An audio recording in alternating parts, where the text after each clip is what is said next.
Sabi ni Bong Art 61, dapat lang itaboy sila, pro-China, mga DDS. Oo nga. No, doon sila. Alam niyo po mga kababayan, no? Kagaya na lang nitong nito pong impeachment sa vice presidente. Ang lagi po nilang sinasabi, mga bossing, is ang lagi nilang sinasabi, ready, handang-handa sila na harapin itong impeachment ng vice presidente. Pero ang lagi po nating nakikita, mga kababayan, laging pag-udlot lang po eh. 'Di ba? Laging yung parang pag sumagot sila, malayo doon sa tamang data sa dapat sagutin. Kagaya na lang po mga boss chief amo sir, yung pagbabanta sa buhay ng presidente, asawa ng presidente at pinsan ng presidente. Ano po ang idinahilan nila doon? Freedom of speech. Ako po ba kung tatanggapin niyo po ba kung sasabihin ko ipapapatay ko si Sara Duterte pag may nangyari sa akin? Ano po ang unang iisipin ng mamamayang Pilipino? Doon po mga kababayan. 'Di ba ang unang iisipin ng mamamayang Pilipino doon si Mark Ramos, pinagbabantaan ang buhay ng vice presidente. Pero mga bossing, para sa kanila, yung mga binitawang salita ng vice presidente po, mga kababayan, ay freedom of speech lang daw po iyon. No? Grabe. Unang-una, yung nagsabi o yung unang-una, yung sinabihan, hindi simpleng tao, hindi kagaya natin. Ano po? Kung sakali na sabihin sa iyo, papapatay kita, ganito, ganyan. Iisipin mo pa, bakit ganito, ganyan? Or, presidente yan. Di ba? Talagang kailangan, gwardyahan yan. Hindi simpleng tao. Pangalawa, yung nagsabi, hindi simpleng tao. At alam natin na may mga background po sila, mga boss chief amo sir, doon sa mga di umano, mga pataya, etc. etc. Tapos sasabihin lang po, freedom of speech, yung mga binulalas, mga sinabi ng ating vice presidente, parang ang hirap pong paniwalaan mga kababayan.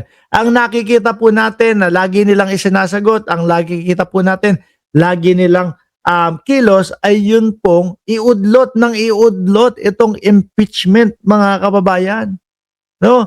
Iatras, maubusan ng oras itong impeachment. Ako po, kung ako ang lalagay sa sitwasyon nila, Mami Startok, shout out po sa inyo.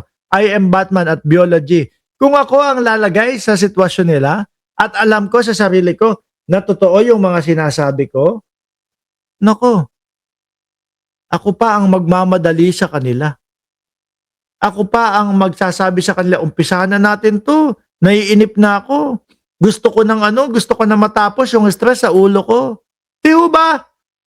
Pero kabaliktaran at iba po yung nakikita ho natin sa kanila, mga kababayan. Paatras sila, palayo po sila. Saan ka ba naman nakikita ng alam mo kung paano mo sagutin, alam mo kung paano idepensa ang sarili mo, pero gusto mo patagal ng patagal. Yung pagdidepensa mo sa sarili mo, hindi pwede yun. Mas gusto mo yung agad-agad, di ba? Ano po ang napansin nila Congresswoman Jerbil Luistro po, no? Sara Duterte Defense Strategy Prolonged Pre-Trial Conference. Tagal. House Lead Prosecutor and Batangas Representative Jerbil Luistro noted that the strategy employed by the Council of Vice President Sara Duterte had prolonged the pre-trial. Imagine niyo po, ang abogado ng Vice Presidente, 16 po, mga kababayan. Isama mo na yung kanyang sarili, abogado din siya. Kumbaga, ilan pong utak ang nagsasama-sama para idepensa ang Vice Presidente. Tapos maririnig natin, freedom of speech lang daw po. Yung pagbabanta sa buhay ng presidente. Tapos malalaman natin na gusto bumagal at tumagal yung impeachment. Kung mayabang kayo, dahil alam ninyo yung katotohanan at kaya nyong idepensa ang Vice Presidente, sabi ko nga po sa inyo, agad-agad, mga nagmamadali at atat na atat yan. Pero ang nakikita ko po dyan, mga bossing, pagsabit ng mga A5, A4, mga magpapaano na yan, mga ano tawag dito? Mga magpapa-interview na yan. Kasi wala nang atrasan yun eh. Asais, di ba? Umpisa na, naratrata niyan. Oh, papamuka nila. Nako, ito, ready na po kami. Handa na po kami talaga. Ganyan ang ipapamukha niya. Sabi ni Bong R61, sino magbayad sa abogado ni Sara? Yun ang hindi ko alam. Kasi po, sir, ang inilagay nila doon sa kanilang salin, ibig sabihin, ari-arian, kaperahan, lahat-lahat na 88 million. Yung mga abogado na yon na nakalista, yung mga abogado na yon na mga nandoon, eh, hindi po mga basta-basta na mga abogado yon. Kumbaga, milyunan po. Mga ano pa lang nun, yung mga acceptance fee pa lang po nun, mga milyunan na po yun, mga bossing. Imaginein mo, kung milyon, acceptance fee, tapos appearance fee, etc. Lahat na yan, ubus yung 88 million mo dun. Di ba mga kababayan?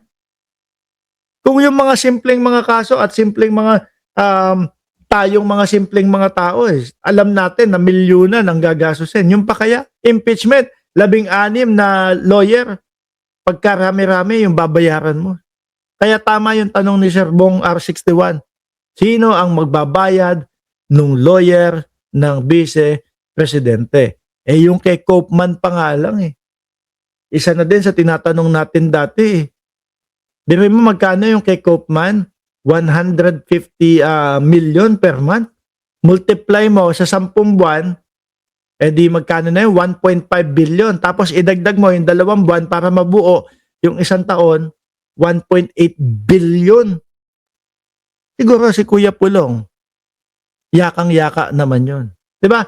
At isa pa po ito, isasama na din ho natin mga kababayan. Yung BIR box. No? Bakit takot na takot at kabado sila na mapabuksan itong mga BIR box na ito? Isa lang po ang pinapaniwalaan ko talaga no? Kung walang itinatago, labas lahat 'yan. Pakita lahat 'yan. 'Di ba? Kasi alam mo na kaya mong idepensa lahat-lahat 'yan. Sabi ni Sir Jorge, hindi ka nawawala sa focus, Mark Ramos, nagbabasa ng news, nagbibigay ng comment, nagbibigay ng opinion siguro nasanay na din ho tayo mga kababayan. Biruin mo, ilang taon na po tayong political vlogger. Nagsimula po ako mag-politics 2021, kalagitnaan ng taon ng 2021. No? Yun po ay umpisa ng kampanya o eleksyon nung sa pagka-presidente ni Pangulong Bongbong Marcos. Kaya ganun po siguro, no? Isa pa ho ito mga kababayan.